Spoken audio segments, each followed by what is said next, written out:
Hello, good Sunday afternoon, December 7th, Pearl Harbor Day. I'd just like to make a few comments about the controversy over the comet, or maybe it's more like an asteroid, actually, 3I Atlas.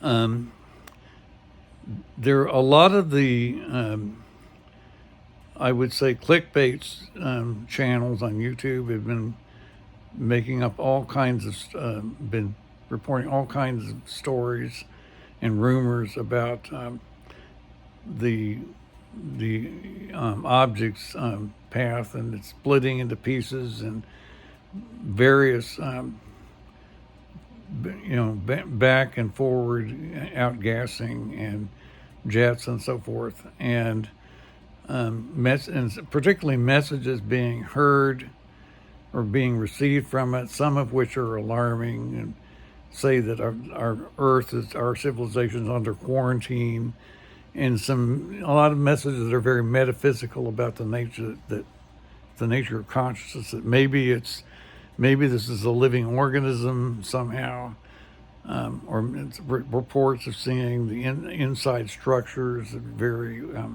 like the inside of a spaceship, in sections and hexagons or something, maybe like a kind of O'Neill cylinder.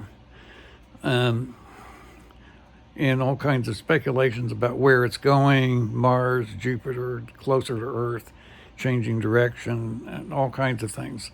And generally, the established media has been saying, no, this is just an unusual comet from another solar system that has unusual chemistry, a lot of nickel, a lot of unusual um, chemistry with carbon monoxide, and a lot of unusual, potentially a lot of organic, very interesting compounds inside. And actually, there have been asteroids that have organic materials inside them found in our own solar system. So it may not be that unusual. It may be entirely possible that when it ejects a jet, either an anti-jet or going forward, that it's spilling out materials that could seed other, possibly could seed other kinds of organic molecules on moons of Jupiter and Saturn, or possibly Mars, or possibly even here. That might be possible.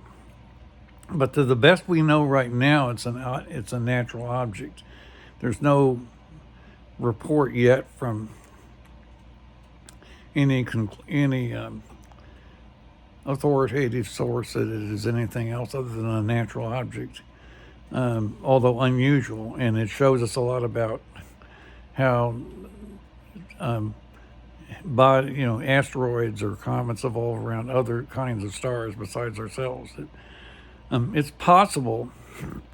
There are probably two ways you could travel to other stars. One is, maybe the Alcubierre drive, which would compress space.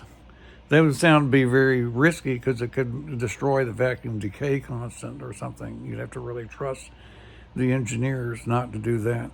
Or just appeal to religion, the idea that, just like in the Bible, that not only Jesus but some of the prophets went up, were ascended, and they may have been taken to other dimensions, and that a human being could travel to another dimension and then be placed somewhere else, like on another planet, maybe Proxima B, and then come back that way. It's a religious idea, but that would sound plausible, an interesting idea that might be plausible. And also the film that I reviewed recently, The Age of Disclosure, you can watch that online. The fact that the government seems to have non-human bodies in its possession, and remains maybe at Area 51, maybe a lot of them at Area 51 in southern Nevada. I visited that place in 2000. There seems to be something to that, and it might be that Trump one of these days will make an announcement about that. That's good. We're getting closer to having some kind of announcement about that. But in general, there's no yet conclusive evidence that the Three-Eye Atlas or any of the other bodies that are rumored to be around it that are anything other than natural features from another solar system. Although it could turn out that this is wrong. It could turn out that this really is something and really is evidence of another kind of consciousness. I think that the heliosphere around the Earth is about one light day in radius or something. So around the sun, that is, around the sun. And I think there's a firewall where it's about 50,000 degrees, some distance from that. So it's very difficult for ordinary ways of space travel to get outside the solar system anyway. So I just thought I would mention these things. I've watched it, and we'll see if anything comes of it. And I do thank you for listening.